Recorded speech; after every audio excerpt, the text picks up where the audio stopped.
यहाँहरू सबैमा हार्दिक नमस्कार। म केशव शर्मा ब्रिस्बेन अस्ट्रेलियाबाट। आजको यो हाम्रो गजल मुसायराको यो कविता वाचनको श्रृङ्खलामा हामीसँग एकजना अतिथि हुनुहुन्छ कवि गीतकार दिनेश अधिकारीजी। सबभन्दा पहिले दिनेश दाइ, म यहाँलाई कार्यक्रममा स्वागत गर्न चाहन्छु। हार्दिक धन्यवाद र आदरणीय दर्शकहरूमा मेरो नमस्कार। आजको यो बसाइमा हामी दाइका गीतहरू सुन्नेछौँ, कविताहरू पनि हामी सुन्ने नै छौँ। त्यो बाहेक केही कुराकानी गर्नेछौँ, खास गरी साहित्यिक लेखन र दाइको यति लामो जुन यो साहित्यिक यात्रा छ त्यसमा दाइले बटुल्नुभएका, सङ्घाल्नुभएका केही अनुभवहरू जो आजका हाम्रा दर्शकहरूलाई पनि लाभदायक हुनेछ भन्ने सोचका साथ हामी केही कुराकानी गर्नेछौँ। सबभन्दा पहिले अब अहिलेको यो परिस्थिति एकदम विषम परिस्थिति छ। दाइको गीतबाटै यो कुरा यहाँ सुरु गर्न चाहन्छु। सोचे जस्तो हुन्न जीवन, सम्झे जस्तो हुन्न जीवन, जस्तो भोग्यो त्यस्तै हुन्छ, देखे जस्तो हुन्न जीवन। जीवन साँच्चै त्यस्तै भएको छ अहिले। कसैले नरोजेको, कसैले नसोचेको जीवन हामीले बाँच्नु परिरहेछ। यो परिस्थिति एकातिर छ भने अर्कोतिर अब दाइ पनि आफ्नो एउटा व्यावसायिक जीवनबाट अलिकति फुर्सदमा हुनुहुन्छ। यो पछिल्लो समय दाइको कसरी बितिरहेछ, खास गरी यो साहित्य लेखनमा त्यो बारेमा हैन के भइरहेछ त्यो बारेमा केही कुराकानी गरौँ जस्तो लाग्यो मलाई। दाइ के छ दाइको अहिले?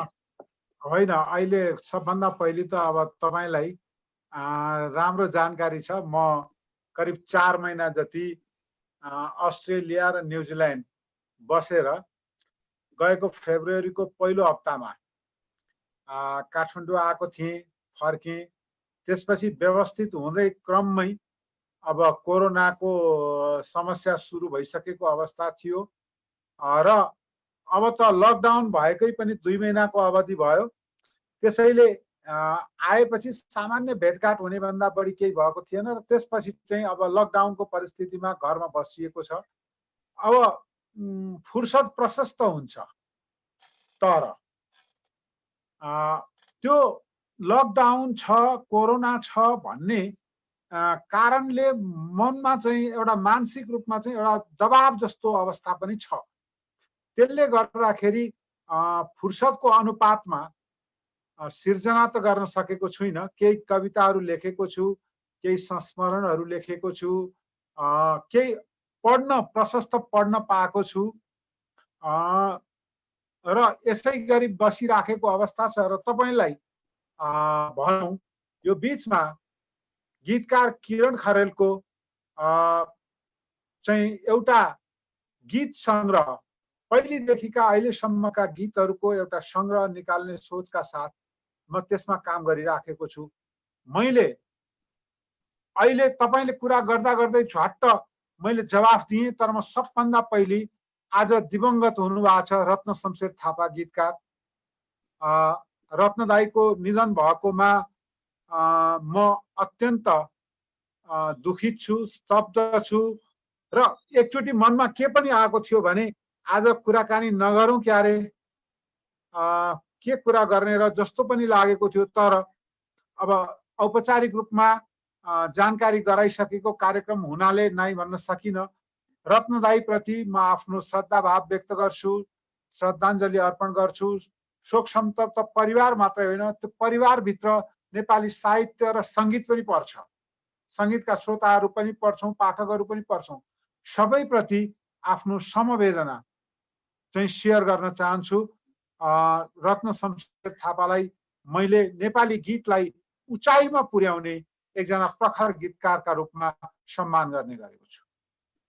हाम्रो तर्फबाट पनि आदरणीय गीतकार रत्न शमशेर थापाजी प्रति हार्दिक श्रद्धाञ्जली। र अलिकति अप्ठ्यारो अवस्था छ, दाइले भनिहाल्नुभयो। अब वास्तवमा उहाँलाई सम्झँदै गर्दाखेरि होइन, अब यो कार्यक्रम गर्न पनि अप्ठ्यारो लागिरहेको थियो, तर पनि हामीले पहिले नै सबैलाई जानकारी गराइसक्यौँ। र अहिले एउटा कुरा मैले भन्नै पर्छ, हामी युट्युबमा लाइभ गर्छौँ भनेर भनेका थियौँ। अहिले केही प्राविधिक कठिनाइको कारणले हामी युट्युबमा लाइभ गर्न सकेनौँ र हामीसँग धेरै समय पनि थिएन खास गरी त्यो समस्या समाधान गर्नलाई। त्यस कारणले अहिले हामी फेसबुकमा लाइभ आइरहेका छौँ, यहाँहरूले हेरिदिनु होला। यहाँ लाई यो कार्यक्रमप्रति कुनै जिज्ञासा, दिनेश दाई प्रति कुनै प्रश्न छ भने पनि यहाँहरूले कमेन्टमा राख्नु होला। हामी यी कुराहरू चाहिँ दिनेश दाईसँग समक्ष राखिदिनेछौँ।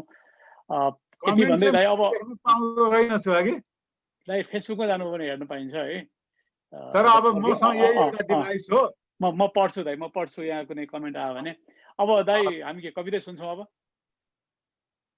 त्यही मैले भन्दै थिएँ, त्यसैले एउटा गीतको सम्पादन गर्ने, संयोजन गर्ने काम गरिराखेको छु र अहिले अन्तिम चरणमा छु। अब कविता सुन्ने हो भने कोरोनाकै सन्दर्भमा मैले भर्खरै लेखेको दुईटा कविता छन्, छोटा छोटा। हजुर, ती दुईटा कविता सुनाउँ जस्तो लाग्यो। हस् दाइ। सबभन्दा पहिले जति नै टाढा भए पनि भन्ने शीर्षकको कविता पढ्छु म। जति नै टाढा भए पनि असाध्यै माया गर्नुको कारण तिमीलाई कतै छोइएला कि भनेर अहिले म अलग्गै बसेको छु। अदृश्य रूपमा घुमिरहेछ हाम्रो वरिपरि एउटा काल। थाहा छैन त्यो तिम्रो हात वा मेरो ओठमा बसेको छ कि, अथवा त्यो तिम्रो सास वा मेरो पहिरनमा अल्झेको छ कि। म चाहन्न हाम्रो स्पर्श मृत्युका लागि अवसर बनोस्। आलिङ्गन त एउटा माध्यम मात्र न हो अभिव्यक्तिको। बचाइराख्न परस्पर भरोसा र सौन्दर्यको यो सम्बन्धलाई आवश्यक परे अझै धेरै टाढिन तयार छु म तिमीबाट। जति नै टाढा भए पनि चन्द्रमासँग सूर्यको प्रेम अहिले पनि उस्तै छ। पृथ्वीसँग आकाशको सम्बन्ध अहिले पनि जस्ताको तस्तै छ। पृथ्वीसँग आकाशको सम्बन्ध अहिले पनि जस्ताको तस्तै छ। धन्यवाद। निकै मिठो दाइ। म आज धेरै जसो चाहिँ स्टेजमा कविता सुनाउँदा, अगाडि दर्शकहरू भएर कविता सुनाउँदा एक किसिमको कविता सुनाउन म रुचि राख्छु। आज भने श्रोताहरूले अथवा दर्शकहरूले एक्लै एक्लै सुन्नुहुने हुनाले म फरक अलि शान्त प्रकृतिका कविताहरू नै सुनाउन इच्छा गरिराखेको छु। अब यो मैले कोरोनाकै सन्दर्भमा लेखेको अर्को एउटा छोटो कविता छ, हराएको देश शीर्षकको। हराएको देश।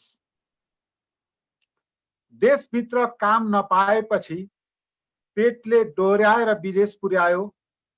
पसिना रोपे त्यो बिरानो भूमिमा र त्यसको आर्जन पठाउन्जेलसम्म पटक पटक देशले स्याबासीको शब्द वृष्टि गरायो। अहिले विपद परेर आफ्नै माटोमा फर्कन्छु भन्दा टेक्नै दिएन देशले मेरो आँगन। उल्टै सुरक्षा कर्मी लगाएर सिमानाबाटै फिर्ता पठायो। के गर्नु अब यो नागरिकताको प्रमाणपत्र बोकेर मैले? के गर्नु अब यो नागरिकता बोकेर मैले? एकाएक पृथ्वीबाट मेरो भन्ने देश हरायो। टेक्ने ठाउँ नभएपछि जीवनमा कतै बिहान हुँदो रहेनछ। टेक्ने ठाउँ नभएपछि जीवनमा कतै बिहान हुँदो रहेनछ। कुनै दिन मेरी छोरीसँग भेट भयो भने सुनाइदिनु कसैले, यसरी आफ्नो भन्ने देशले तिम्रो बाबुलाई पराई भूमिमा चिहान बनायो। यसरी आफ्नै भन्ने देशले तिम्रो बाबुलाई पराई भूमिमा चिहान बनायो। धन्यवाद। धन्यवाद है। म एकैछिन यहाँ केही कमेन्टहरू आएको छ, म पढेर सुनाउँछु दाइलाई है। हामीसँग थुप्रै साथीहरू यहाँ जोडिसक्नु भएको छ। ईश्वर पौडेलजी हुनुहुन्छ, जगन धिमालजी हुनुहुन्छ, त्यस्तै सन्देश शान्ति सुवेदीजी हुनुहुन्छ न्युजिल्यान्डबाट, अनुराग बम छेत्रीजी हुनुहुन्छ, टेक भण्डारीजी, ओवेद साम्पाङजी, त्यस्तै सदल गौतमजी हुनुहुन्छ, ईश्वर शर्मा सापकोटाजी, सुशील शर्मा सापकोटाजी हुनुहुन्छ, जितेन्द्र मल्लजी पनि हुनुहुन्छ, निर्दोष चन्द्रमणिजी, राजेश तुफान कार्कीजी, सबैजना हुनुहुन्छ र धेरैजनाले अहिले खास गरी नमस्कार सबैलाई। हजुर, आज दिवंगत हुनुभएका रत्नशमशेर थापाप्रति श्रद्धाञ्जली व्यक्त गर्नुभएको छ र यो कार्यक्रम निकै नै राम्रो भइरहेको छ र दाइका सुन्दर कविताहरू सुन्ने मौका पाइयो। धन्यवाद पनि भन्नुभएको छ धेरैले। सन्देश शान्ति सुवेदी न्युजिल्यान्डमा अहिले राति धेरै अबेर भइसक्यो, निन्द्रा मारेर हेर्दैछु म न्युजिल्यान्डबाट। दिनेश सरलाई भेटे चाहिँ भयो। सर नमस्कार भन्नुभएको छ उहाँले। सञ्जय भाइलाई मेरो एकदम नमस्कार। वास्तवमा न्युजिल्यान्डमा साहित्यिक वातावरणलाई पुनर्जीवन दिन सञ्जय भाइले गरिराख्नु भएको योगदान मलाई लाग्छ म त सम्झिन्छु नै। नेपालमा र बाहिर बसेका अरू साहित्य प्रेमीले पनि उत्तिकै सम्झिरहनु भएको छ, सम्झिनुहुन्छ भन्ने मलाई विश्वास छ। शान्ति भाइ, तपाईको मेहनत, तपाईको उत्साहको म सधैँ प्रशंसक छु। अर्को एउटा यहाँ अनुरोध छिटै आइपुग्यो। ईश्वर पौडेलजीले छातावाला कविता सुनौँ है सर भनेर भन्नुभएको छ। सिडनीको भेटमा राम्रोसँग सुन्न पाएन भने भन्नुभएको छ यो कुरा। ठिक छ, म त्यसो हो भने त्यो पनि सुनाउला। अनि उहाँले नै सरको कविताका शब्द सशक्त लाग्छन् भन्नुभएको छ। अहिले भर्खरै यहाँ तुलसा पाण्डेजी आउनुभएको छ। तपाईँसँगको यहाँको भेट सधैँ मनमा छ सर भन्नुभएको। सिडनीको कुरा गर्नुभएको होला उहाँले।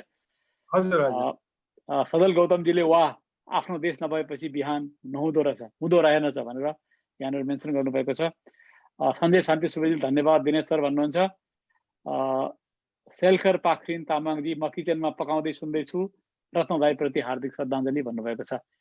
यो आउने क्रम जारी छ, प्रतिक्रियाहरू हामी पछि फेरि पढ्ने नै छौँ।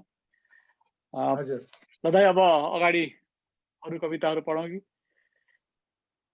मैले पढ्ने कविता त पढ्छु नै। पहिले एउटा म आफ्नो तर्फबाट कविता पढ्छु र अघि ईश्वरजीले भने जस्तो लाग्छ छाता भनेर भन्नुभएको, त्यसको कविताको शीर्षक बिहे हो। हजुर, म त्यो कविता पनि सुनाउँछु। सबभन्दा पहिले म अर्को कविता सुनाउँछु। मैले आज शान्त प्रकृतिका कविताहरू खोजेको छु। मैले सुरुमै भने, त्यसैले अलिकति स्वादमा भिन्नता होला। घरबाट निस्केपछि, यो चाहिँ मैले अहिले पढ्ने कविताको शीर्षक हो। घरबाट निस्केपछि, घरबाट निस्कँदा एक्लै थिएँ, निस्किने बित्तिकै बाटो मेरो साथी भयो। बाटोका धेरै साथीहरू रहेछन्, उसले सबैलाई चिनाउँदै गयो। फुलहरू, नदीहरू, झरनाहरू, खेत र खलियानहरू, बगर, आकाश, घाम, जुन र ताराहरू अब मेरा पनि साथी भए। हिँडिरहँदा फुलले सुवास सम्के, नदीहरूले गीत गाए, झरनाहरूले नाच देखाए, खेत र खलियानले ऐश्वर्य पस्के, बगरले सास दियो, घामले उज्यालो दियो, जुनमा शीतलता थियो। हिँडिरहँदा टिम टिम ताराहरू आँखाभरि झलमलाए, भोकाउनु के थियो, रुखले फल दियो, निधारको पसिना बतासले पुछिरह्यो। घरबाट निस्केपछि बल्ल थाहा भयो मलाई, म एक्लो छैन, म निर्बल छैन, म निर्धन छैन। आह, कति समृद्ध छ यो संसार, म भन्दा सम्पन्न कोही। आह, कति समृद्ध छ यो संसार मेरो हो, म भन्दा सम्पन्न कोही छैन, म भन्दा सुरक्षित कोही छैन। धन्यवाद। अब चाहिँ म त्यो सबैले भन्दाखेरि छाता कविता भन्नुहुन्छ, अनि सुरुमा त म अल्मलिन्थेँ, तर अब सम्झिन थालेको छु। त्यो बिहे शीर्षकको कविता हो। पहिलो कविता मैले 2040 सालतिर लेखेको हुँ। पछि 2054 सालमा यसको दोस्रो पार्ट लेखेको छु। साना साना टुक्रा छन्, त्यसैले म पहिलो पार्ट पढ्छु पहिले, अनि दोस्रो पार्ट पनि पढ्छु। बिहे, प्रसङ्ग 1। बिहे गरेको भोलिपल्ट हामी एउटा पैदल यात्रामा थियौं। कहाँ के भयो, एकाएक आकाश धुम्मियो, एकाएक मेघ गर्जियो र झम झम पानी पर्न सुरु भयो। ओत लाग्न छेउछाउमा कुनै उपाय थिएन र हामीसँग एउटै मात्र सानो छाता थियो। ऊ नभिजोस् भनेर घरिघरि मैले उतिर छाता ढल्काइरहेँ। मायाले उसले पनि मैतिर छाता ढल्काइरही। पानी थामिएपछि पालै पालो एकपटक मैले उसलाई हेरेँ, एकपटक उसले पनि मतिर आँखा ओछ्याई। यतिन्जेलसम्म न मै नभिजेको थिएँ, न ऊ ओभानो बचेकी थिए। सट्टामा हामी दुवै पानीले निथुक्क रुझेका थियौं। बिहे गरेको भोलिपल्ट हामी एउटा पैदल यात्रामा थियौं। यो बिहेको प्रसङ्ग 1 हो। 14 वर्षपछि मैले प्रसङ्ग 2 लेखेँ। त्यसको एउटा सन्दर्भ छ, कथा छ। त्यो कथातिर अहिले नलागौं, म कविता सुनाउँछु। बिहे गरेको केही वर्ष पुरा भइसकेको थियो र हामी फेरि एउटा पैदल यात्रामा थियौं। यात्राको बीचतिर आइपुग्दा कहाँ के भयो, एकाएक फेरि आकाश धुम्मियो, फेरि मेघ गर्जियो र झमझम पानी पर्न सुरु भयो। ओत लाग्न अर्को कुनै उपाय थिएन र हामीसँग एउटै मात्र सानो छाता थियो। ओत लाग्न अर्को कुनै उपाय थिएन र हामीसँग एउटै मात्र उही सानो छाता थियो। बर्सातबाट बच्न छाता उगारेर मैले ओड्न मात्र के खोजेको थिएँ। प्राय झम्टँदै उसले मबाट छाता खोसेर आफूले ओड्न थाली। हार्न म पनि तयार थिइनँ। ऊ पनि छातालाई आफ्नो कब्जामा राख्न दृढ सङ्कल्पित देखी। यो पटक मिलेर छाता ओड्नेतिर कसैको सोचाइ गएन। पानी थामिदासम्म एकअर्काको तानातानमा परेर छाताको करङ भाँचिएको थियो, कपडा च्यातिएको थियो, डन्डी बाँधिएको थियो। हामी दुवै पानीले निथुक्क रुझेका थियौं र आफ्नै बारेमा चिन्तित थियौं। बिहे गरेको केही वर्ष पुरा भइसकेको थियो र हामी फेरि एउटा पैदल यात्रामा थियौं। धन्यवाद। यहाँ केही प्रतिक्रियाहरू आइरहेका छन्। अहिले भर्खरै हामीसँग सुइमा श्रेष्ठ जोडिनु भएको छ। सुरेन्द्र दवाडीजी हुनुहुन्छ, निशा शर्मा पण्डित थापा। सुरेन्द्र दवाडीजीले म यही कविताको प्रतीक्षा कुर्दै थिएँ भनेर भन्नुभएको छ। ईश्वर पौडेलजी बिहे कविताले बहुत काउकुती लाग्छ भनेर उहाँले भन्नुभएको छ। तुलसा पाण्डेजी आहा छाता भनेर यहाँ उल्लेख गर्नुभएको छ। अशोक दवाडीजी बेग्र प्रतीक्षामा बसेको कविता भन्नुभएको छ। यहाँहरू सबैलाई धन्यवाद। धन्यवाद मेरो तर्फबाट नमस्कार पनि। अब अलिकति कुराकानी गराउँदै दाइले कुनै दिन विश्वमै भेट्दा भन्नुभएको एउटा कुरा मलाई एकदमै त्यो अहिले पनि सम्झिरहन्छु। नेपाली साहित्यको अध्ययन गर्नु छ भने, नेपाली कविताको अध्ययन गर्नु छ भने नारायण गोपालका गीतहरू सुन्नु भन्नुभएको थियो होइन। एकदमै सठिक। मलाई कता यस्तो त्यो कुराले धेरै छोयो मलाई होइन। साँच्चीकै नारायण गोपालका गीतहरू सुन्दाखेरि चाहिँ नेपाली कविता पनि उत्कृष्ट कविताहरू पढे जस्तो लाग्छ है। र यो कुरा गर्दै गर्दाखेरि धेरै राम्रा गीतहरू गाउने नेपाली गायकहरू होइन, गीत भन्नाले शब्द रचनाको हिसाबले नारायण गोपाल र धेरै कम गीतकार गीतहरू सायद गाउनु भएको छ उहाँले अरू गायकहरूको तुलनामा। र त्यसमा अब औँलाइमा गर्न सक्ने गीतकारहरूमा दाइको नाम पनि आउँछ है। अब हामीले एउटा पाठक, एउटा दर्शक, एउटा श्रोताको हिसाबले जान्न खोजेको कुरा के भने दाइको यो कनेक्सन नारायण गोपालजीसँग कसरी भयो होइन, केही प्रसङ्गहरू होला त्यहाँनिर। र दाइले त्यो एउटा उहाँले गीत गाइरहँदा दाइको भनौँ न अब उद्भव चिन्जानमा के कस्ता रमाइला तिता मिठा प्रसङ्गहरू पक्कै पनि होला। त्यो बारेमा केही जतिसम्म भन्न मिल्छ, सुन्न मिल्छ सुनौ न। एकदम धन्यवाद। म नारायण दाइसँग 40 सालदेखि म सङ्गतमा रहेँ। सङ्गीतकार दिव्य खालिङको सङ्गीतमा नारायण दाइले एउटा गीत गाउने भन्ने कुरा भएपछि म त्यो गीत गाउने सन्दर्भमा नारायण दाइले गीतकारलाई पनि लिएर आउनु डिनरको लागि भन्नुभएको कारणले गएँ। त्यहाँ जाँदा अरू साथीहरू पनि हुनुहुन्थ्यो। दार्जिलिङतिरबाट आउनुभएको मेरो एकदमै प्रिय गीतकार नर्देन रुम्बा जो अहिले हुनुहुन्न, उहाँहरू सहित हुनुहुन्थ्यो। चन्दन लोम्जेल सम्झिन्छु म हुनुहुन्थ्यो। अनि तर त्यो गीत त्यहाँ माहौल यस्तो भयो कि त्यो पछि दिव्य खालिङले त्यो गीत गाउनुभयो र पछि नारायण दाइले एउटा ठाउँमा अलिकति लय परिवर्तनको कुरा गर्नुभयो र त्यसमा सङ्गीतकार र नारायण दाइको बिचमा, सङ्गीतकार दिव्य खालिङ र नारायण दाइको बिचमा कुरा मिलेन, नमिलिराखेकै परिस्थिति थियो। हामी निस्क्यौँ। त्यो गीत नारायण दाइले गाउँछु भनेर गाउनु भएन। पछि नारायण दाइको निधनपछि त्यो गीत चाहिँ को बारेमा श्रीमती नारायण गोपाल अथवा भनौँ पेमला बाउजू, पेमला गुरुवाचार्यले एउटा संस्मरणमा के लेख्नु भएको छ भने म नारायण गोपाललाई गीत सङ्गीत छान्नलाई सहयोग त गर्थेँ तर अन्तिम निर्णय उहाँकै हुन्थ्यो होइन। मलाई अत्यन्तै मन परेको र गाउँछु भनेको गीत किन गाउनु भएन मलाई थाहा भएन। त्यो चाहिँ दिव्य खालिङको सङ्गीतको दिनेश अधिकारीको फलानु गीत थियो भनेर त्यो गीतलाई उद्धृत गरेर एउटा त्यो नारायण दाइको स्मृतिमा निकालिएको विशेषाङ्कमा उहाँले त्यो लेख्नु भएको छ। एउटा सम्झना त्यो हो। त्यहाँबाट सुरु हुन्छ हाम्रो सम्बन्ध। त्यसपछि त्यसको 15-20 दिनपछि नारायण दाईसँग मेरो भेट भयो। त्यो बिचमा दिव्य खालिङ र नारायण गोपालको बिचमा एकदमै दिनदिनै भेट हुने अथवा कुरा हुने मान्छे कुराकानी भइराखेको रहेनछ। अनि 20-25 दिनको अन्तराल हो जस्तो लाग्छ। म रेडियो नेपालमा हुँदा त्यतै थिएँ। नारायण दाई मोटरसाइकलमा आउनुभएको थियो, भेट भयो, कुराकानी भयो। अनि अर्को गीत छैन भन्नुभयो, मैले छ भने। सङ्गीत छ भएको भन्नुभयो, भएको छ भने। कसले गरे भन्नु, दिव्य खालिङले। अनि त्यसपछि उहाँ जानुभयो। म चित्त बुझिया छ भन्नुभयो, एकदम चित्त बुझिया छ भने। सङ्गीत पनि चित्त बुझिया छ भने। त्यसपछि जानुभयो नारायण दाई र ल म जान्छु भनेर जानुभयो। कहाँ जाने के जाने भन्नु भएन।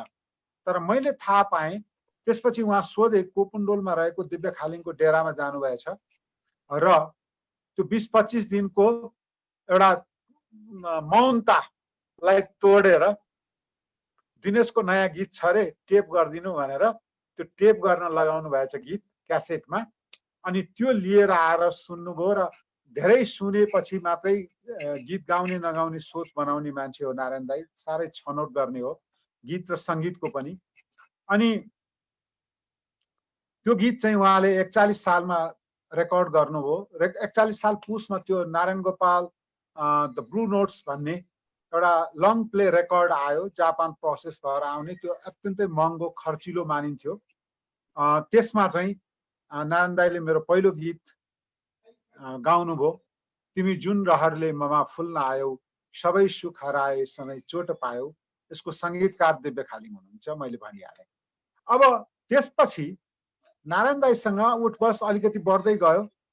यो रेकर्ड हुँदाखेरि म यहाँ काठमाडौँमा थिइनँ, म कारणवश बाहिर थिएँ जागिरको सिलसिलामा।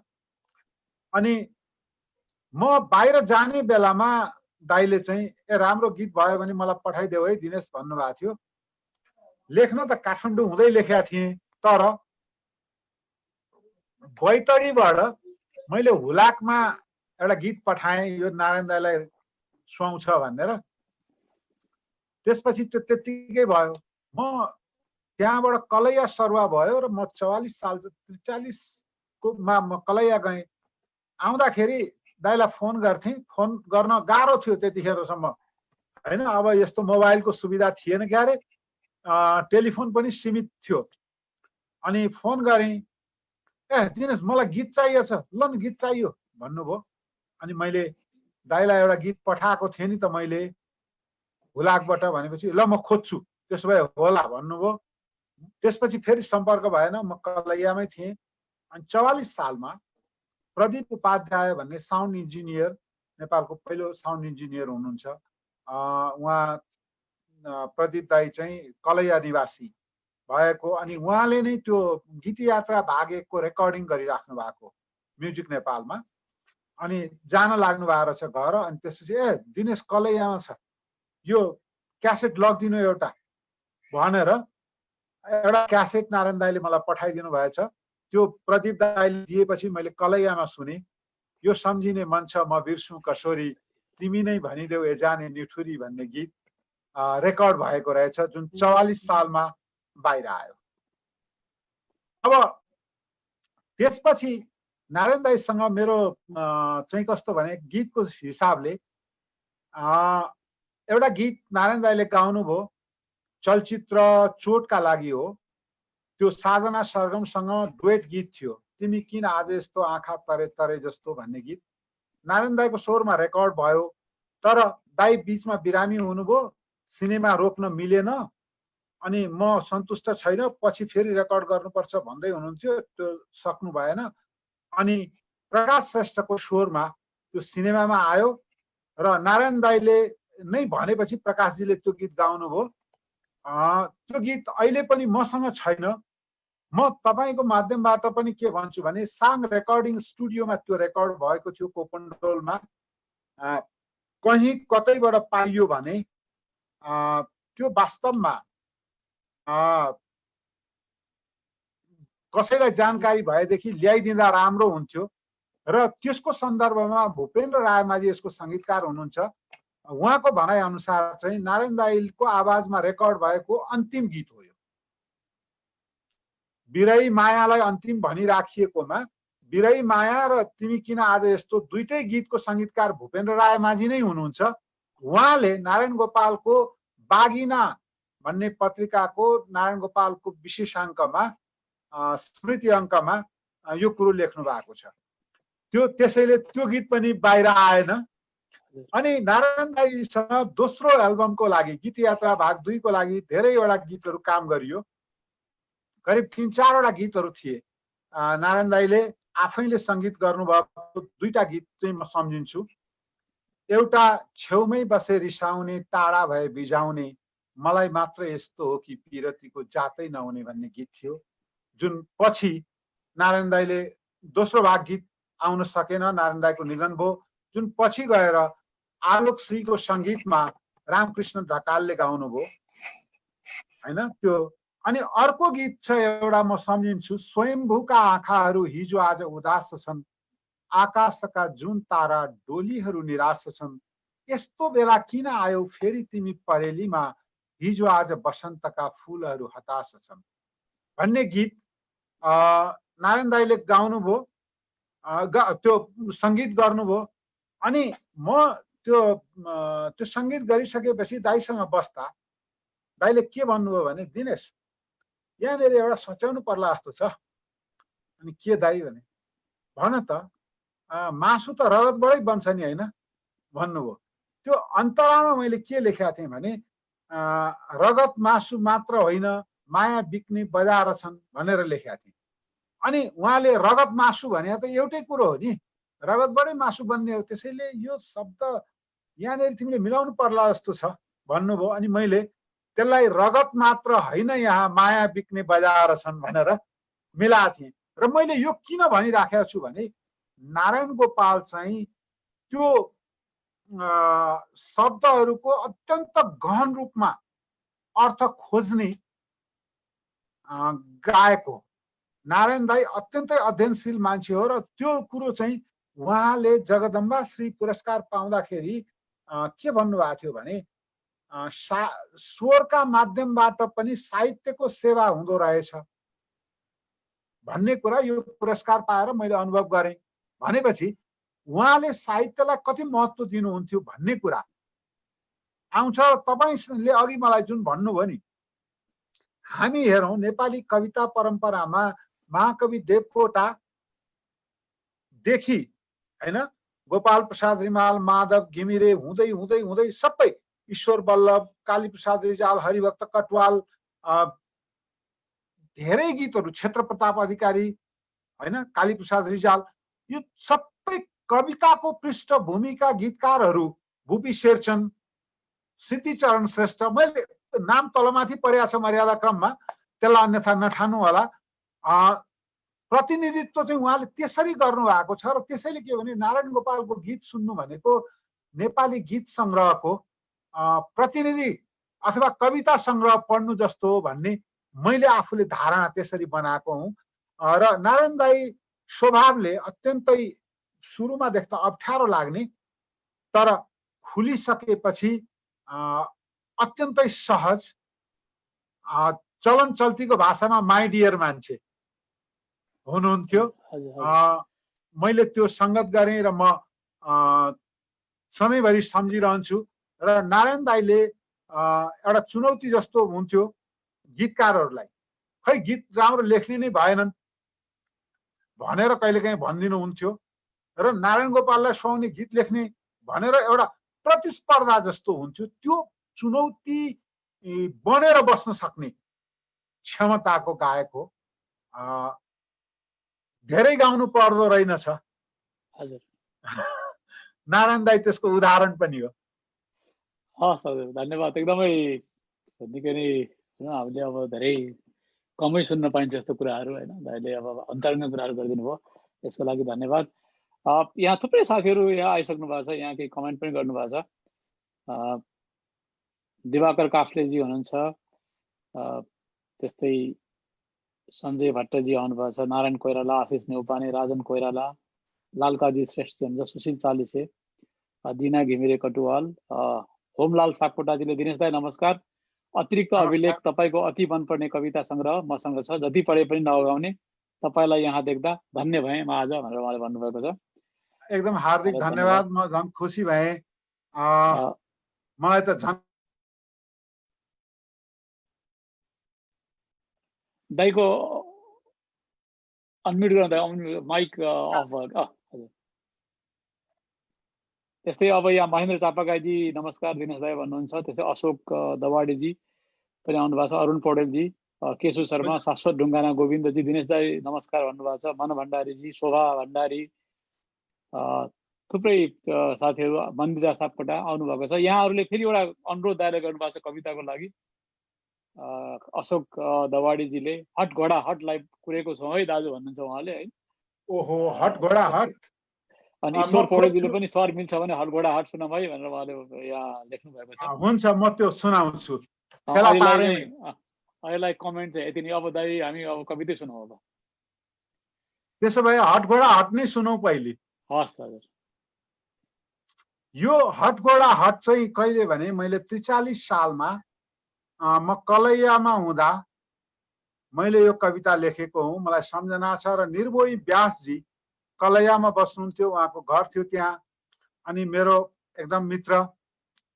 अनि उहाँ आएपछि मैले यो कविता, आज यो कविता लेखेँ भनेर सुनाएको मेरो पहिलो श्रोता निर्मोही व्यासजी हुनुहुन्थ्यो। र निर्मोही व्यासजी जहिले पनि भेट हुँदा यो कविताको कुरा गर्नुहुन्छ, यो त कलैयाको सिर्जना हो भनेर। म त्यो सम्झेर निर्मोहीजीलाई पनि सम्झेँ र यो कविता सुनाउँछु। हट घोडा हट। म माथि पिठ्यूमा बसेर हात उठाउँदै यतिखेर मेरो सानो छोरो तोते बोलीमा हत घोडा हत भनिरहेछ र 4 हात खुट्टा टेकेर म घोडा भाँतीमा घोप्टिएको छु। ऊ आफ्नो इच्छाअनुसार मलाई घरि पूर्व हिँडाउँछ, घरि पश्चिम फर्काउँछ, घरि हिँडाउन अराउँछ। म उसका आदेशहरू पालन गर्दै मनमनै सोचिरहेछु, मान्छेको जिन्दगी धेरै हदसम्म घोडाकै नियति रहेछ र ढल्किँदो उमेर सँगसँगै हरेक मान्छे आफ्नो लागि कम र अरूकै लागि ज्यादा बाँच्ने गर्दो रहेछ। र त यी म अहिले छोराको घोडा भएको छु। हाँस्दा पनि कहिले हाँसियो र उन्मुक्त ओठले सधैँ परिस्थितिकै पुच्छर समातेर दाँत निच्याएको छु। बाबु भएपछि सायद जो कोही लोग्ने मान्छेलाई लाग्न सक्छ, खै कहाँ छ जिन्दगीमा स्वतन्त्रता। अहिले म बीच सडकमै थुनिएको छु। अहिले म गुलियो चपाउँदा चपाउँदै कुँडिएको छु।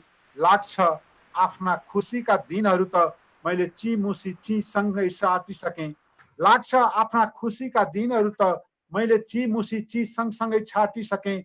स्वतन्त्रताका गगनभेदी गीतहरू त मैले भातका सिताहरू सँगसँगै साटिसकेँ। तैपनि अझै मान्छेकै संज्ञा दिन्छन् भने म के भनौँ। होइन भने अहिले त बस हट हट हट। मुखभरि लगाम खिचिएको मात्र एउटा घोडा हुँ म, कहिले छोराको कहिले घोडाको। धन्यवाद।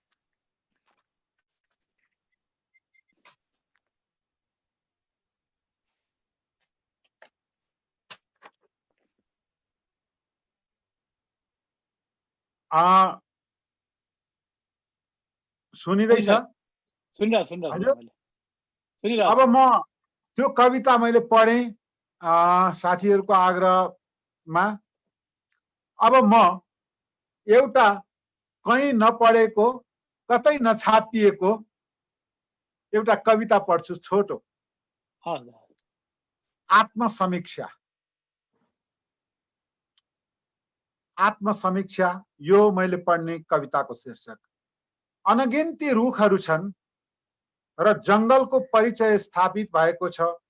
फेरि पनि साल होस् वा सिमल, खैर होस् वा पिपल, प्रत्येकको एक्लो हुर्काइ छ, प्रत्येकको आफ्नै सङ्घर्ष र उचाइ छ। कसैको टेवा लिएको छैन सूर्यले, न ताराहरूले हातेमालोको शक्ति सञ्चय गरेको छ। अँध्यारो मात्र होइन, उज्यालो पनि एक्लै छ। आकाश एक्लै टाँगिएको छ, इन्द्रेणी एक्लै झाँगिएको छ। तृप्ति मात्र होइन, तिर्खा पनि सधैँ एक्लै छ। सम्भवतः एक्लो हुन नसकेको कारण जिन्दगी यसरी चारैतिरबाट चुइएको हुनुपर्छ। सम्भवतः एक्लो हुन नसकेकै कारण जिन्दगी यसरी चारैतिरबाट चुइएको हुनुपर्छ। समय खुब ठुलो पाठ सिकाइस् तैँले, सङ्कट पर्दा पुच्छर खसाल्दै हिँड्ने यो माउसुलीको झुण्डबाट मैले आफूलाई अलग्याउनै पर्छ, मैले आफ्नो बाटो बदल्नै पर्छ, मैले आफ्नो बाटो बदल्नै पर्छ। धन्यवाद। धन्यवाद। यहाँ थुप्रै यहाँ प्रतिक्रियाहरू आइरहेका छन्, केही अनुरोध पनि आएका छन् फेरि अरू कविताहरूका लागि यहाँनिर। म एकछिन पछि बताउँ। अहिले एउटा प्रसङ्गिकै सिलसिलामा हाम्रो अरुण पौडेलजीले दाईको आज दिवंगत हुनुभएका रत्न शमशेर थापाको उहाँको बारेमा पनि केही यसो अन्तरङ्ग दाईको सम्बन्ध के थियो भने त्यो सेयर गर्न मिल्छ भने त्यो केही कुराहरू छन् भने त्यो पनि सुनौँ भनेर उहाँले भन्नुभएको छ। एकदमै राम्रो कुरा गर्नुभयो। मैले रत्न दाईलाई अघि मैले करिब 1:30 बजेतिर दाईको दुःखद निधनको खबर सुनेको हुँ आजै। अनि त्यसपछि मेरो दिमागमा धेरै कुराहरू आयो। रत्न दाईसँग उहाँको बिहे हुनुभन्दा अगाडिदेखि मेरो चिनाजानी हो। यद्यपि उमेरका हिसाबले मभन्दा 20 वर्ष जेठो हो रत्न दाई। 1996 सालमा जन्मिनु भएको हो। अनि त्यो बेलादेखिका कुराहरू सम्झिँदै गर्दा रत्न दाई चाहिँ कस्तो भने, म रत्न दाईलाई दुई किसिमले सम्झिन्छु। म उहाँसँग धेरै सङ्गत गरेको छु। रत्न दाईलाई गीतका हिसाबले कुरा गर्दा अत्यन्तै सरल प्रकृतिका गीतहरू लेख्ने, जस्तो स्वर्ग की रानी माया की खानी अथवा घुम्तीमा नआऊ है, गोरेटो त्यो गाउँको, बिछोडको पीडा नसकी खप्न, एकांशा ठट्टै मायो बैंस जान लाग्यो जस्ता गीतहरू अत्यन्त लोकप्रिय गीतहरू छन् एकातिर भने, अर्कोतिर चाहिँ रत्न दाई अत्यन्तै प्रयोगवादी गीतकार पनि हो। उहाँले जहिले पनि भन्नुहुन्थ्यो एउटा गीतमा एउटा झिल्का हुनुपर्छ। र प्रयोगवादी गीतको कुरा गर्दा म एउटा गीत सम्झिन्छु उहाँको, खोला कति ओभानो बस्ती कति अँध्यारो, के उड्दैछ छारो, हुँदैछ सास लिन गाह्रो। मैले त्यो लाइन अलिकति बिर्सेँ। यहाँ तपाईलाई मैले यो दुई लाइन जुन सुनाएँ त्यसमा सुरुकै हेर्नुहोस् त, खोला कति ओभानो, खोला सुक्ने होला हो, तर ओभानो हुने कुरोको तह र त्यो सम्पूर्ण गीतमा रहेको बौद्धिक स्तर फेरि अर्कै किसिमको छ। त्यसले गर्दा गीतकारका हिसाबले रत्न दाईलाई म प्रयोगवादी गीतकार पनि भन्छु। गीतलाई निरन्तरता दिनु एउटा पाटो हो, गीतलाई उचाइ दिनु अर्को पाटो हो। रत्न शमशेर भनेको नेपाली गीतलाई उचाइ दिने गीतकारको नाम हो। रत्न दाईसँग मैले एकचोटि, मेरो एउटा इच्छा थियो, त्यो पछि मैले विभिन्न कारणले गर्दा त्यो त्यागेँ। धेरै गीतकारहरूसँग संगीतकारहरूसँग मैले एउटा फिचर लेखिराखेको थिएँ कुनै समय। अनि रत्न शमशेर दाईको बारेमा एउटा फिचर लेखेका थिएँ। मलाई त्यो फिचरमा के थियो अहिले पुरै सम्झिन्न, तर केही कुराहरू इन्ट्रेस्टिङ हुन सक्छ। जस्तो रत्न दाईले भन्नुहुन्थ्यो पटक पटक भन्ने, अत्यन्त स्वाभिमानी स्वभावको मान्छे पनि हो र अत्यन्तै हार्दिक स्वभावको मान्छे हो। सङ्गत गर्दा स्वाभिमानीको एउटा उदाहरण भन्छु। 16-17 तिर रत्न दाईले चाहिँ अफिसर लेभलको पास गर्नुभयो नेपाल सरकारमा। अनि जागिर खान जानु पर्ने भयो, उहाँ सडक विभाग अन्तर्गत पर्नुभयो। अनि काठमाडौँबाट बाहिर जानुपर्छ भनेर भने, होइन मलाई मिल्दैन काठमाडौँबाट बाहिर जान, म यही काठमाडौँमा काम गर्छु भन्नुभएको छ। आफन्त नै कोही नाता पर्ने नै मान्छे हाकिम थिए। अनि होइन जानुपर्छ भनेपछि यति रिस उठेछ, उहाँले खल्तीबाट नियुक्ति पत्र झिकेर दर च्यातेर टेबुलमा राखेर यही नियुक्तिका कारणबाट भने होइन ल आजदेखि जिन्दगी जागिर खान्न भनेर हिँडेको मान्छे त्यसपछि जागिर खानु भयो। म एउटा त्यो सम्झिन्छु दाईले भनिराखेका कुरा। अर्को चाहिँ के हो भने रमाइलो लाग्न सक्छ, नेपालमा ट्युनमा गीत लेख्ने क्षमता राख्ने मान्छे गीतकार रत्न शमशेरको हाराहारीमा मैले अर्को भेटेको छैन। अधिकांश अमर गुरुङसँग भएका गीतहरू रत्न शमशेर दाईका उहाँले ट्युनमा लेखेको गीत हो। पहिले अमर दाईले सङ्गीत तयार गर्ने, लय तयार गर्ने र त्यो लयमा गीत लेख्ने चाहिँ काम रत्न दाईले गर्नुभएको छ। अनि त्यो खुबी भएको कारणले पछि उहाँले एउटा अपेरा पनि अमर गुरुङसँग गर्नुभयो, जुन त्यही रूपमा आयो।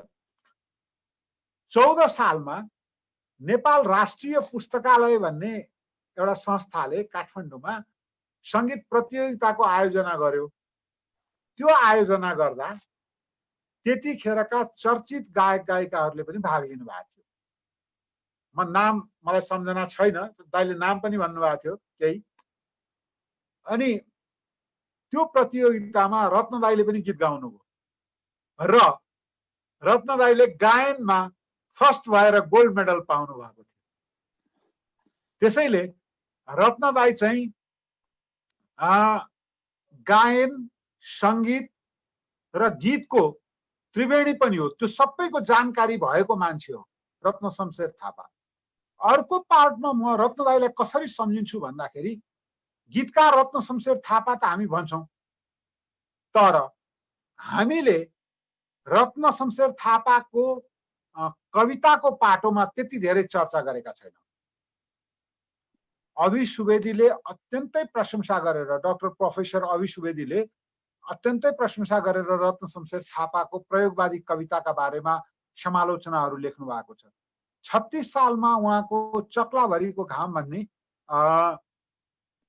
कविता सङ्ग्रह प्रकाशित छ र भूपी शेरचनको समकालीन कवि र आफ्नो समयको प्रखर कविका रूपमा पनि रत्न शमशेर थापा दाई हुनु भएकोले रत्न शमशेर थापालाई अब यहाँ फेरि अर्को एङ्गलबाट हेर्दा गीत र कविताको सङ्गमका रूपमा पनि रत्न शमशेर दाईलाई बुझ्न सकिन्छ र व्यक्तिगत रूपमा चाहिँ अत्यन्त स्पष्ट बोल्नुपर्ने, खरो स्वभावको मान्छे, मायालु स्वभावको मान्छे, उत्तिकै खरो उत्तिकै मायालु रत्न दाई हुनुहुन्थ्यो। मलाई लाग्छ रत्न दाईको भौतिक शरीर त अब हामी बीच रहेन, तर उहाँको आयु भने नेपाली गीत जत्तिकै लामो छ। नेपाली गीत सङ्गीत रहेसम्म हामीले रत्न शमशेरलाई बिर्सिँदैनौँ। त्यो हैसियत बनाउनु भएको छ। त्यसकारण रत्न दाई सधैँ हामी बीच रहनुहुन्छ भन्ने त्यसरी सोचेर सन्तोष गर्नुपर्ने बाहेक अरूको विकल्प अहिले यतिखेर हामीसँग रहेन। मैले यति कुरा धन्यवाद भाइ। हामीसँग अहिले फेरि अरू साथीहरू पनि जोड्नु भएको छ। अशोक दवाडीजी हुनुहुन्छ, त्यस्तै भरत शर्माजी हुनुहुन्छ, अनि गणेश घिमिरेजी यहाँ पर्थबाट जोड्नु भएको छ हामीसँग अहिले। टिकाराम शर्माजी हुनुहुन्छ, नव भण्डारीजी हुनुहुन्छ, त्यसपछि प्रमोद सापकोटाजी हामीलाई हेर्दै हुनुहुन्छ, मदन राज सुखदेवजी हुनुहुन्छ, भर्खरै गोविन्द बरालजी पनि हामीसँग जोड्नु भएको छ। सन्देश शान्ति सुवेदीजीले जानकारी पनि मिलिरहेको छ, धन्यवाद भन्नुभएको छ। धन्यवाद सञ्जयजी। अब सुत्न साह्रै गाह्रो भइसक्यो होला। हजुर, अब यहाँ आएर केही अर्को अनुरोधहरू, कविताको एक दुईवटा अनुरोध यहाँ आइपुगेको छ, दाइले म राखिहाल्छु। एउटा चाहिँ हाम्रो होमलाल सापकोटाजीले दाइको झुलभित्रको मान्छे कविता अहिलेको परिस्थितिसँग मिल्छ, यो कविता मैले धेरै साथीलाई सुनाएको छु भन्नुभएको छ। उहाँले अनुरोध चाहिँ गरी लेख्नु भएको छैन, तर खालि उहाँले सम्झाउनु भएको छ कविता। ईश्वर पौडेलजीले सर हर्कबहादुर पनि भनेर यहाँ हर्कबहादुरको कविताको यहाँ प्रसङ्ग ल्याउनु भएको छ। यति नै हो अहिले अनुरोध दाइ। अब फेरि एकपल्ट कविता सुनौँ एक चरण। म झुलभित्रको मान्छेको बारेमा त अनुरोध होइन, उहाँले मन पराएर सुनाउनु भएको छ, म आभारी छु। तपाईँले मन पराइदिनु भयो। म अब यो चरणमा म दुईटा कविताहरू सुनाऊ। एउटा प्रेम कविता र एउटा अलिकति वैचारिक कविता।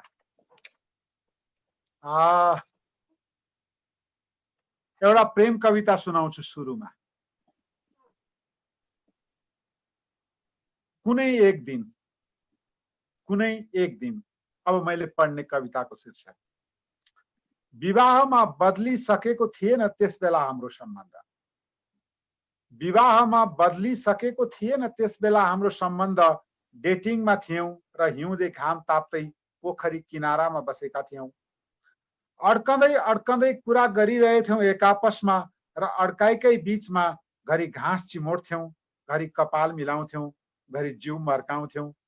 कुन्नी कताबाट आयो अकस्मात त्यो केटो र हाम्रो नजिकैबाट एउटा ढुङ्गा पोखरीको बीचतिर फालिदियो। हाम्रो दृष्टि अब त्यसैमा केन्द्रित थियो। केही भनेनौं।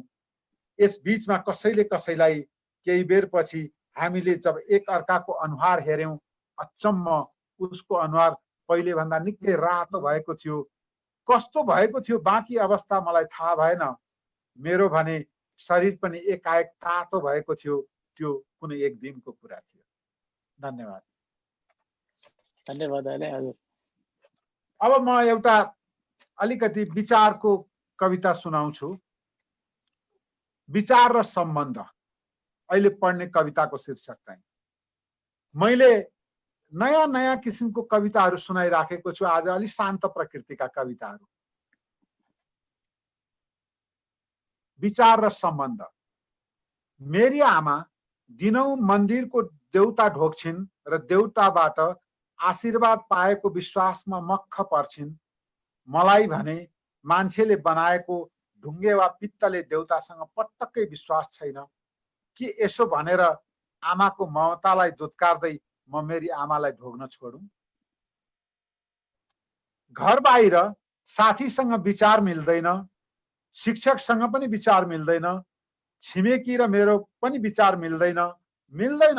घरभित्र बासँग मात्र होइन, दिदी र दाजु, बहिनी र भाइसँग पनि धेरै कुरामा विचार मिल्दैन।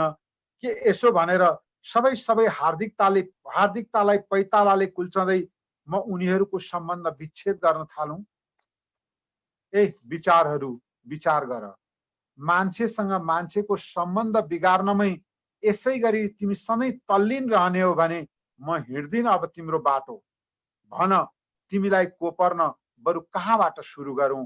भन तिमीलाई लखेट्न बरु कहिलेबाट सुरु गरौं? भन तिमीलाई लखेट्न कहिलेबाट सुरु गरौं? धन्यवाद।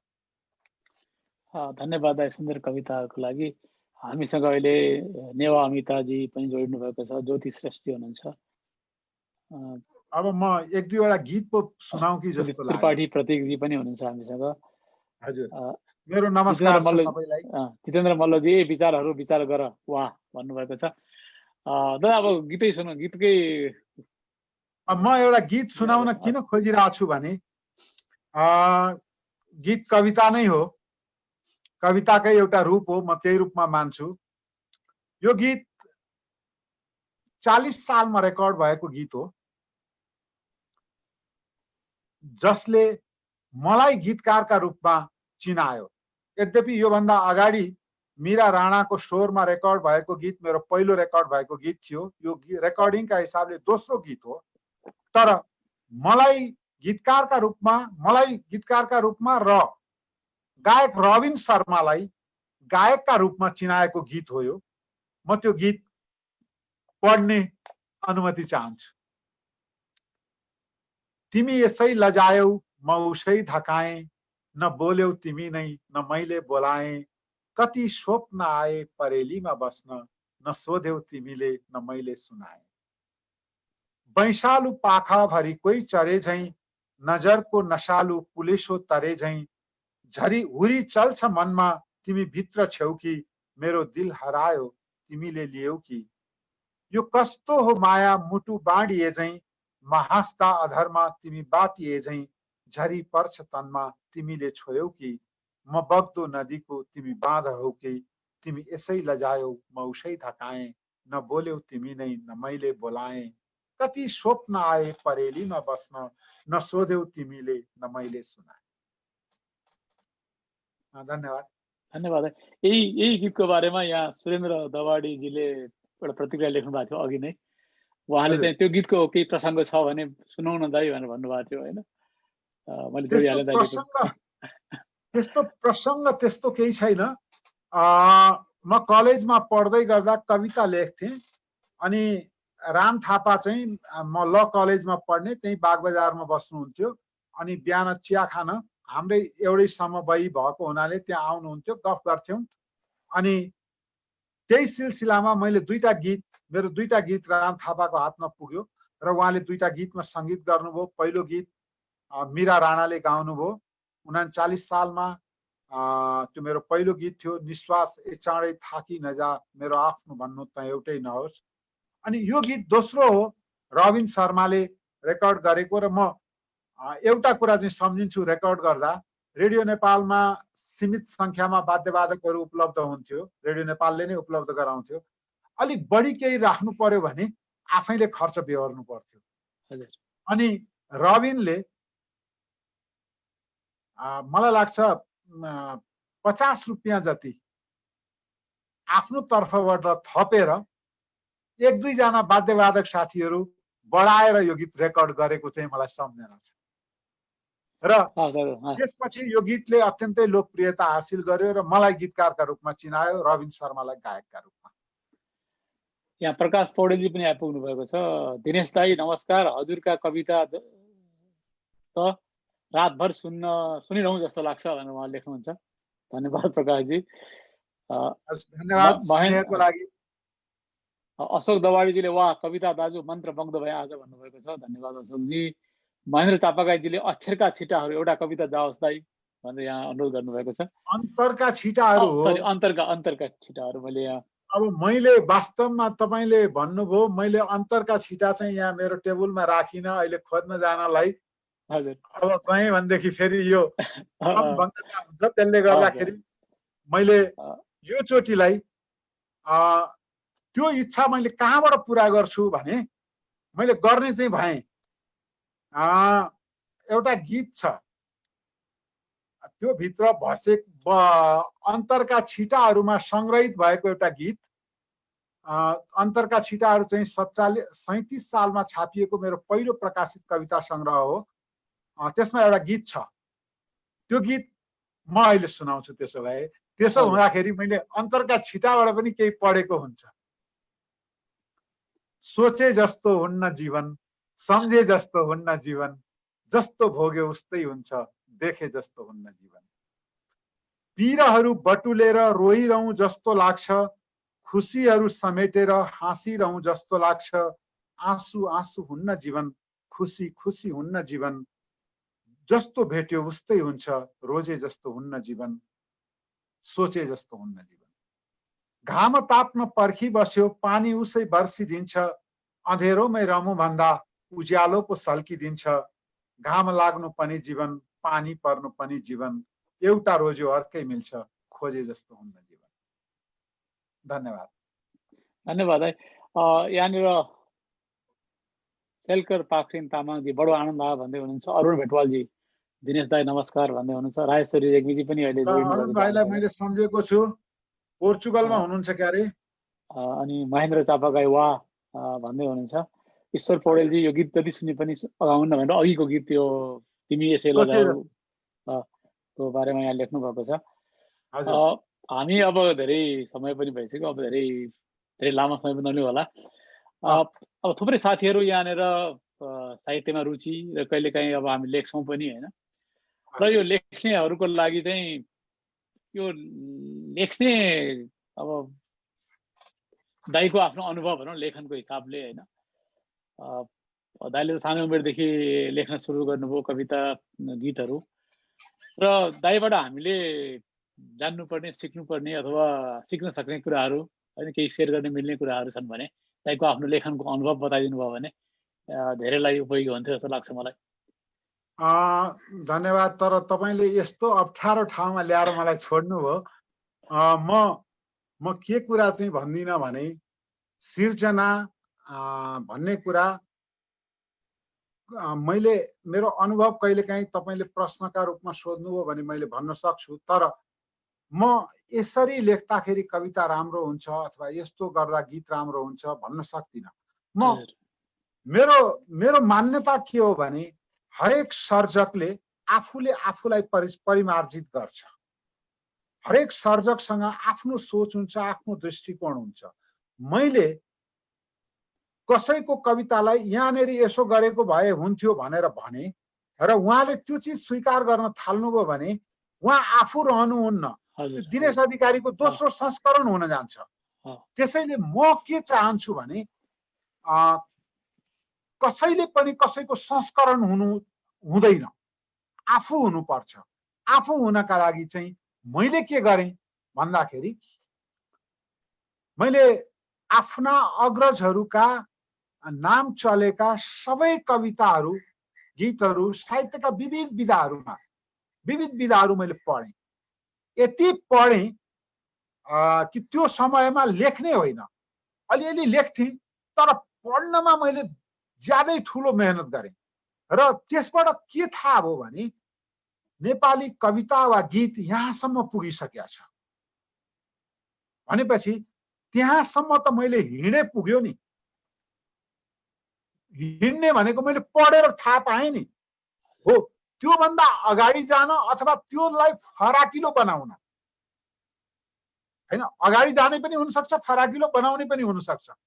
त्यो काम गर्न सकेँ भने पो मैले लेख्नुको के अर्थ छ भन्ने हिसाबले मैले सोच्न थालेँ। खास गरी 36 साल पछि, त्योभन्दा अगाडि मैले लहरले रहरले कविता वा गीत लेख्थेँ। 37 सालमा मेरो कविता संग्रह छापिएपछि चाहिँ, त्यो अन्तरका छिटाहरू छापिएपछि चाहिँ म अलिकति गम्भीर भएँ र मैले चाहिँ कविता लेख्दा वा गीत लेख्दा दुई तीनटा कुराहरूलाई ध्यानमा राख्छु। मेरो कुरा सबभन्दा पहिले हामी सबैले भोग्ने समय एउटै हो।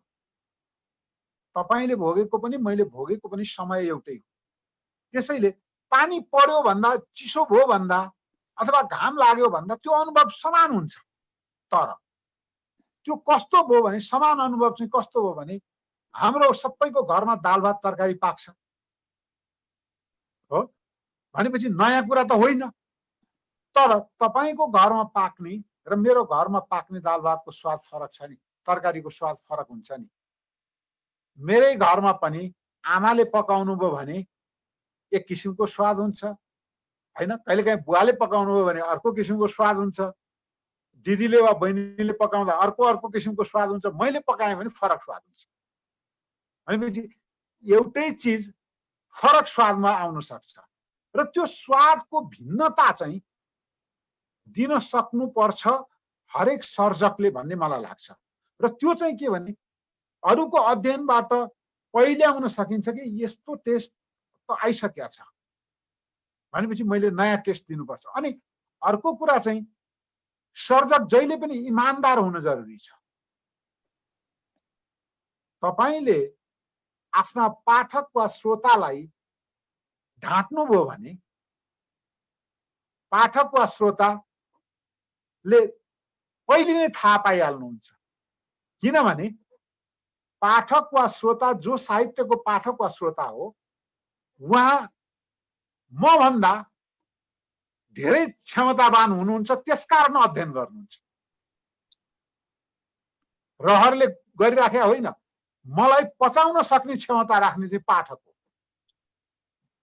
त्यसैले पाठकसँग इमानदारिताका साथ प्रस्तुत हुन जरुरी छ र त्यो इमानदारिता भनेको लेखनमा अभिव्यक्त हुनुपर्छ भन्ने मेरो मान्यता हो।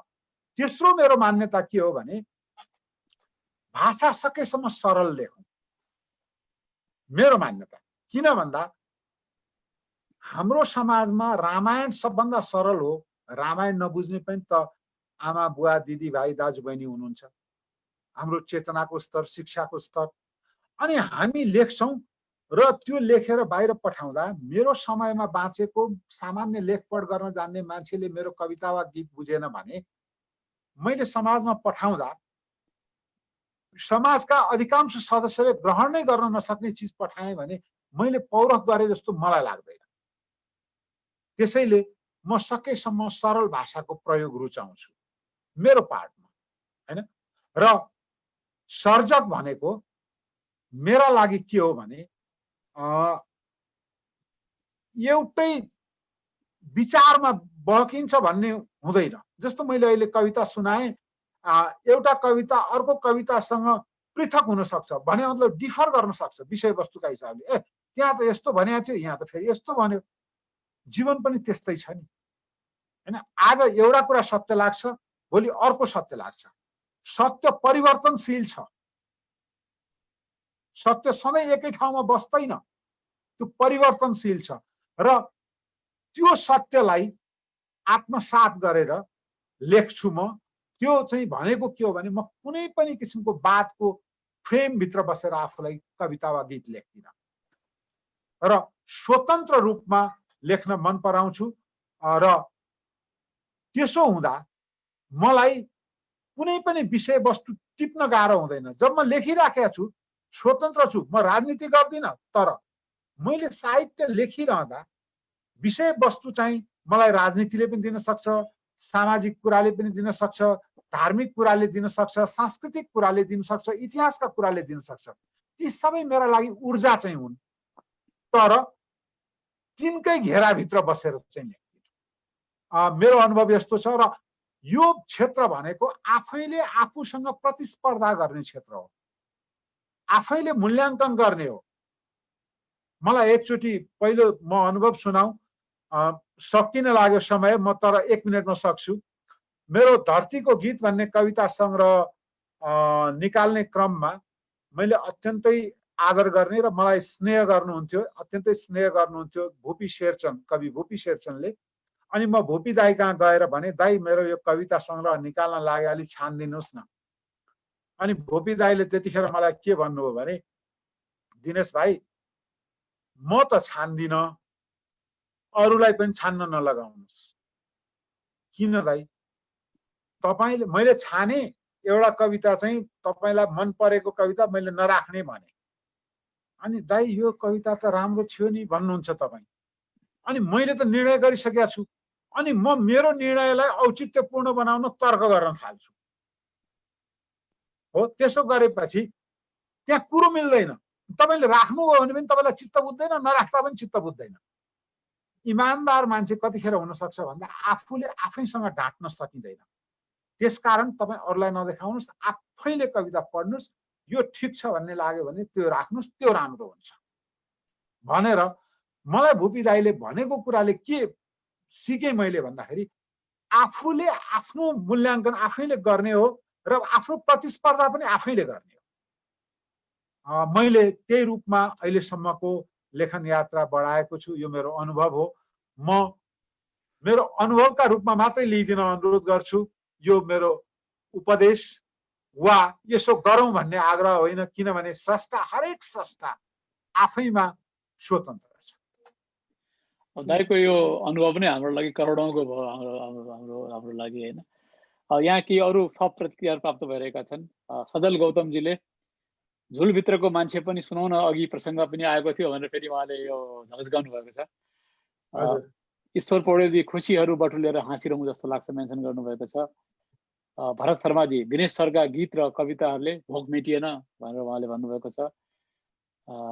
महेन्द्र चापागाईजीले दिनेश अधिकारी दाईलाई भेट्ने इच्छा छ भन्नुहुन्छ, उहाँ चितवनबाट हुनुहुन्छ सायद। हजुर, उहाँले उल्लेख गर्नुभएको छ। मेरो एकदमै सबैमा नमस्कार। भेट त पक्कै होला, किनभने संसार सानो छ, त्यसमाथि चितवन र काठमाडौँ टाढा छैन। चितवन त फेरि म 2-3टा घर हुने हो भने, कल्पना गरेर भन्ने हो भने, मैले 4वटा घरको कल्पना गरेँ भने 4वटा घरभित्र चितवन पनि एउटा घर हुन्छ। जस्तो काठमाडौँमा बस्छु, सर्लाहीको हरिओन मेरो किशोर भए बितेको मेरो घर भएको ठाउँ, त्यो दोस्रो घर भयो। मलाई पोखरा अत्यन्तै मनपर्छ। पोखरा तेस्रो घर भन्ने हो भने चौथो घर चितवन हुन्छ। धन्यवाद है। लक्ष्मण गगनजी उहाँ फ्रान्सबाट हुनुहुन्छ। दिनेश सर जिउँदो इतिहास हुनुहुन्छ, नमन गर्छु भनेर उहाँले भन्नुभएको छ। अरुण भेटवालजीले म काठमाडौँमा छु दाजु, एकपटक मेसेन्जर चेक गरिदिनु होला, हेरिदिनु होला भनेर उहाँले अनुरोध गर्नुभएको छ। अरुण भेटवालजीले। हजुर। अरुण पौडेलजीले केशव दाई र गजल मुसायरालाई धन्यवाद यो अवसर दिनु भएकोमा भन्नुभएको छ। धन्यवाद अरुणजी। त्यस्तै अब हामीसँग अरू थुप्रै साथी जोडिनु भएको छ। रामकृष्ण निरोलाजी हुनुहुन्छ एडिलेडबाट, अशोक दवाडी सिडनीबाट हुँ भन्दै हुनुहुन्छ, प्रवीण टन्डनजी सिडनीबाट यहाँ हेर्दै हुनुहुन्छ। हजुर। त्यस्तै नेपालबाट गङ्गा दत्त नेपालजी हुनुहुन्छ, त्यो सुरत बमजी हुनुहुन्छ। महेन्द्र चापागाईजी अन्तिम प्रश्न, यो सम्झिने मन छ म बिर्सु कसरी, हल्का गाउनुहोस् न। त्यो गाउने काम त मैले गरेँ भने म त्यो एउटै कुरा भनिहालौँ। मेरो सङ्गीतकार अत्यन्तै मिल्ने सङ्गीतकार साथी राम थापा जो दिवंगत भए, राम थापाले सधैँभरि भन्थे अरू सबै चिज गर्नु मेरो अगाडि नगाउनु है। किन भन्दा म तिम्रो सधैँभरि एउटै टाइपले गीत गाउने हुनाले मेरो लय पनि बिर्सिन्छु, त्यसैले नगाइदेऊ भन्थे। त्यसैले म अहिले गाउँदिनँ है। यहाँनिर लक्ष्मण गगनजीले रत्नशमशेर थापासँगको प्रसङ्गहरू सुनाइदिन्छु भन्नुभयो थियो। हामी अघि नै यो कुरा गरिसक्यौँ। अघि हाम्रो यो बारेमा निकै लामो मैले कुराकानी रत्नदाईको भइसक्यो। लामै कुरा गरेँ, मलाई हजुर धेरै सम्झेँ रत्नदाईलाई। सुरेन्द्र अब दवाडी हजुर दाइ, सुरेन्द्र दवाडीजीले अब यहाँ केही महिना अगाडि दाई अस्ट्रेलिया यात्रामा हुनुहुन्थ्यो।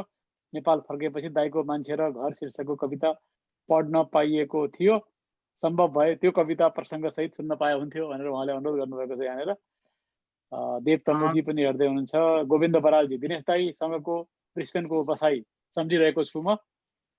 दाई कम सृजनाहरू नेपाली सुगम सङ्गीत, दाईका सृजनाहरू एउटा उर्वर कालखण्डको रूपमा सदैव सम्झिरहनेछु भनेर उहाँले यहाँ लेख्नु भएको छ। अहिले चाहिँ केशव सुवेदीजी पनि आउनुभएको छ। अहिले यहाँ प्रोग्राम हेर्दै हुनुहुन्छ। गिरिजा गैरीजी पनि यहाँ हुनुहुन्छ। सबैमा मेरो नमस्कार। र म झुलभित्रको मान्छे पढ्नुभन्दा अगाडि मलाई 2 मिनट समय दिनुहोस्। हजुर।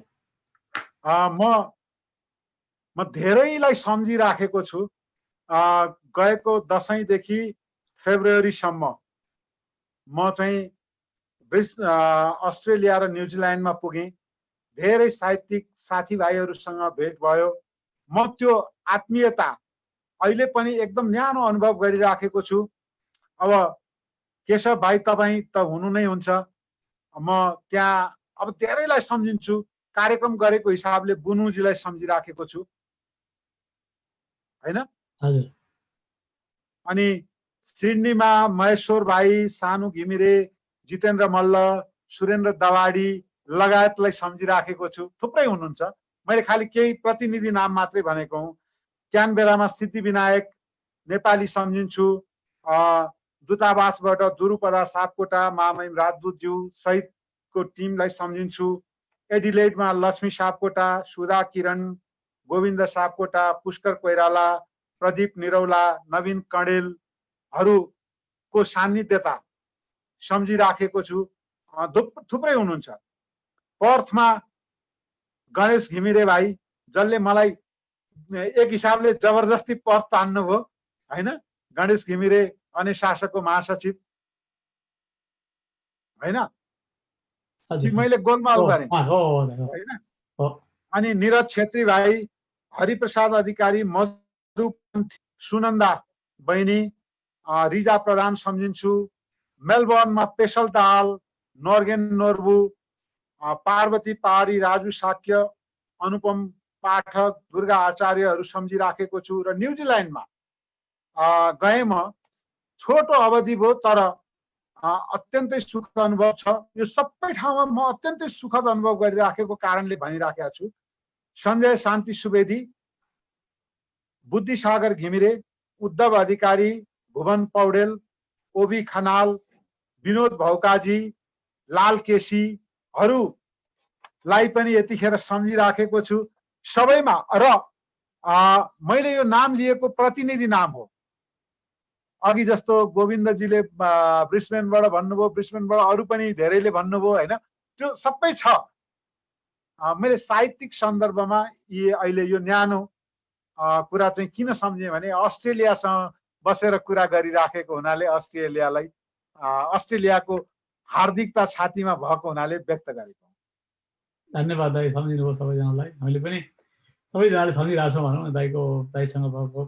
अब चाहिँ समय नेटो काटेको छ। म झुलभित्रको मान्छे सुनाएर बिदा माग्ने हो कि के हो? हस् दाइ, दाइ कतिवटा कविता पढ्नुहुन्छ, पढेर अब बिदा मागौँ। होइन, म झुलभित्रको मान्छे पढ्छु। अब त्यो समय 1 घण्टा बितिसक्यो होला। बितिसक्यो 1 घण्टा। पहिले झुलभित्रको मान्छे है त। झुलभित्रको मान्छे। भुनभुन भुनभुनको स्वर अविराम वरिपरि सुनिन्छ। भित्र पस्ने बाटो झिँगाले पनि पाउँदैन, ट्वाइ ट्वाइ ट्वाइ ट्वाइको आवाजले निरन्तर कान खलबलिन्छ, टोकिहाल्न लामखुट्टेले पनि सक्दैन। झुलभित्रको मान्छे मेनिन्जाइटिसबाट सुरक्षित छ। झुलभित्रको मान्छे मेनिन्जाइटिसबाट सुरक्षित छ। झुलभित्रको मान्छे इन्सेफलाइटिक्सबाट सुरक्षित छ। झुलभित्रको मान्छे हैजाबाट पनि सुरक्षित छ। सुरक्षा स्वयंमा सबै थोक हो कि होइन मलाई थाहा छैन, तर झुलभित्रको मान्छे बाहिर भने सुरक्षित आउन सक्दैन। सङ्घर्ष मिठो कि सन्तास मिठो तपाईँ आफै यकिन गर्नुहोस्, तर झुलभित्रको मान्छे भयमुक्त भने कहिल्यै पनि हुन सक्दैन। झुलभित्रको मान्छे भयमुक्त भने कहिल्यै हुन सक्दैन। अब गीत गाउन त नसक्ने भइ नै हाले हैन। अब अनुरोध गरिएको एउटा कविताको कुरो त्यो पढ्न भन्नुभएको होइन, मान्छे र घर त मैले पढ्नु पर्ने भनेर भन्नुभएको होइन, पढेको हुँ भनेर सम्झाउनु भएको थियो। त्यसैले मैले हर्कबहादुर चाहिँ त धेरै लामो छ, आज पढौँ टाइम छ भने त्यो पढेर बिदा हुँदा। ल त्यसो भए त्यही हर्कबहादुर पढ्छु नि त।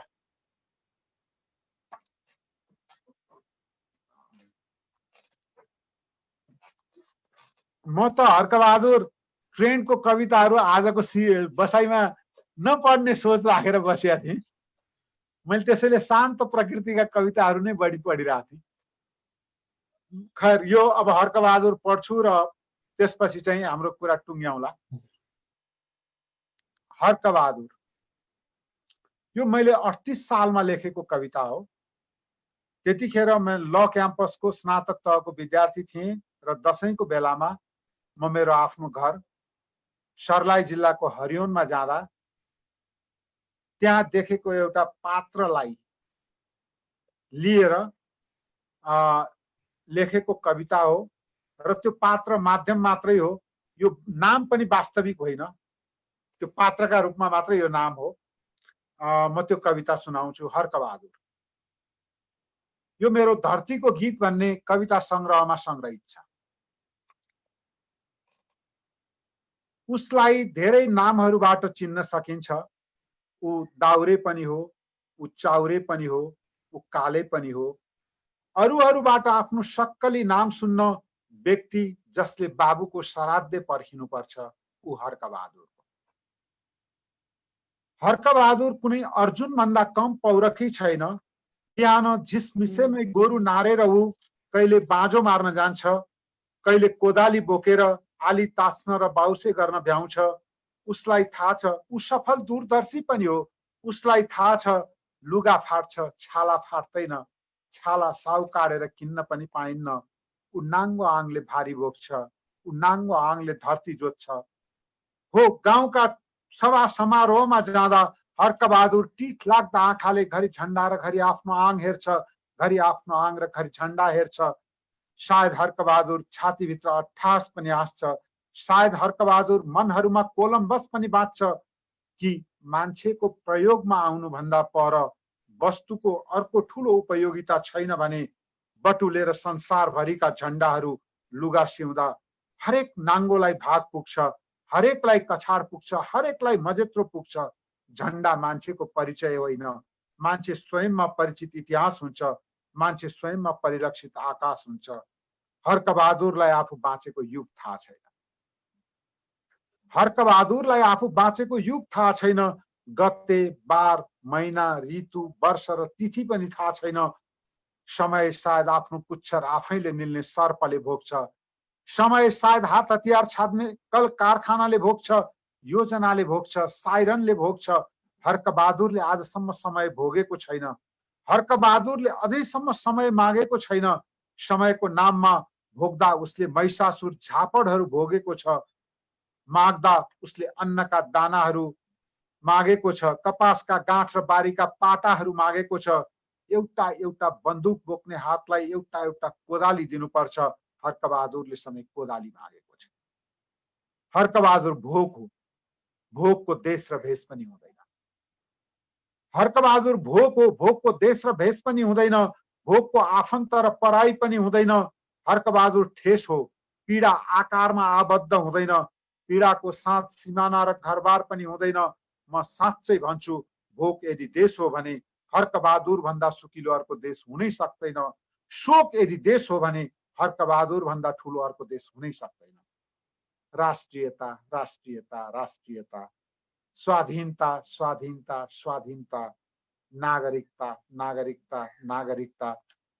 परार परार उसकी 7 वर्षे छोरी सर्पले टोकेर अकाल मर्दा खै राष्ट्रियता औषधिमा अनुवाद हुन सकेको। पोहोर अनिकालबाट बच्न छोरो मुगलान भासिँदा खै स्वाधीनताले नजा भन्न सकेको। यसै पाली बाढीले गाउँ बगाउँदा खै नागरिकता घर भएर ठडिन सकेको। लैजाऊ, सट्टामा केही दिनु पर्दैन। राष्ट्रियता विज्ञप्त छ, स्वाधीनता विज्ञप्त छ, नागरिकता विज्ञप्त छ। हर्कबहादुरको सन्दर्भमा यी सबैको प्रयोजन सिउनीमा अल्झेको सुर्तीको धुलो भन्दा बढी छैन र दाइको बाइक टकटक्याएर त हर्कबहादुर एक फुक्न बिडी पनि बेर्न सक्दैन भने नि हर्कबहादुरको देश छैन। हर्कबहादुर हरिओनको बासिन्दा मात्रै पनि होइन, ऊ तपाईको गाउँमा शहरमा पनि भेटिन सक्छ। जितबहादुर पनि हर्कबहादुर हो, भीम प्रसाद पनि हर्कबहादुर हो। हर्कबहादुर एकलव्यको नयाँ संस्करण हो। सलाम। खर्च नपाएर आफैमा तरुणी छोरीको बैंस र बुढी स्वास्नीको रोग काँपिरहेको हर्कबहादुरलाई मेरो स्वास्नीको सिन्दुर पोतेको सलाम। सलाम। दिमागमा छोरा छोरीको लुगा फाटो र छातीमा आफ्नै शहीद तस्बिर टाँगिरहेको हर्कबहादुरलाई मेरी आमाको काखको सलाम। सलाम। मान्छे करङको दत्युन र हाडको चन्दन लेप नलगाएर मन्दिर र मस्जिद भन्दा पवित्र बाँचिरहेको हर्कबहादुरलाई मेरो कविताको सलाम। सलाम। हर्कबहादुरलाई मेरो कविताको सलाम। धन्यवाद। धन्यवाद दाइ। एकदमै छोटकरीमा केही हामीलाई यहाँ प्रतिक्रिया प्राप्त अब सुनाउँदै गर्दा दाइ म त्यति सुनाइहालौँ। ईश्वर पौडेलजीले आज पनि उत्तिकै सान्दर्भिक छ हर्कबहादुर भन्नुभएको छ। त्यस्तै प्रमोद सापकोटाजीले शालीनताका उदाहरण प्रिय कविलाई निरोगिताको शुभकामना भन्नुभएको छ। धन्यवाद प्रमोदजी। शीतल पाण्डेजीले हजुरको सरलता, सौम्यता र क्षमता हजुरलाई सम्झिन प्रेरित गर्ने अमूल्य गहना हुन्, हार्दिक नमन दिने सर भन्नुभएको छ। धन्यवाद। अब समय धेरै लामो गर्यौं। गजल मुसाइरा कार्यक्रमसँग आबद्ध धेरैजना हुनुहोला। मैले प्रत्यक्ष रूपमा जानकारी भएको जितेन्द्र मल्लजी र केशव भाइ दुईजना प्रति म आभार व्यक्त गर्छु। यसकारण कि मैले केही फरक ढङ्गका कविताहरू आज सुनाएँ, त्यो मौका पाएँ। धेरै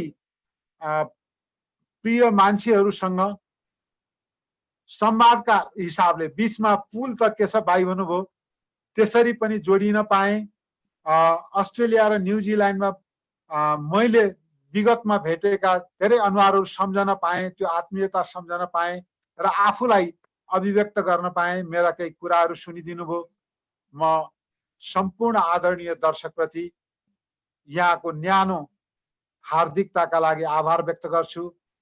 फेरि गजल मुसाइरालाई धन्यवाद भन्छु र आज चाहिँ बिदा हुँ। हजुर, हस्, म बिदाईको नमस्कार गर्छु। हाम्रो तर्फबाट पनि दाइले हामी छोटो समय थियो त्यसमा हाम्रो आतिथ्य स्वीकार गरेर कार्यक्रममा आइदिनु भयो, आफ्ना कुराहरू राखिदिनु भयो, आफ्ना गीतहरू कविताहरू पनि राखिदिनु भयो। यसको लागि हामी गजल मुसाइरा परिवारको तर्फबाट यहाँलाई धन्यवाद दिन चाहन्छौँ र भविष्यमा कुनै अर्को कुनै एउटा प्लेटफर्म, कुनै फोरममा फेरि भेट होला यसरी नै, यही कामना गर्छौँ।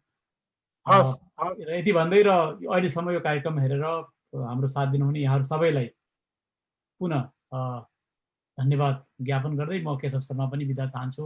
नमस्कार, शुभरात्रि। नमस्कार।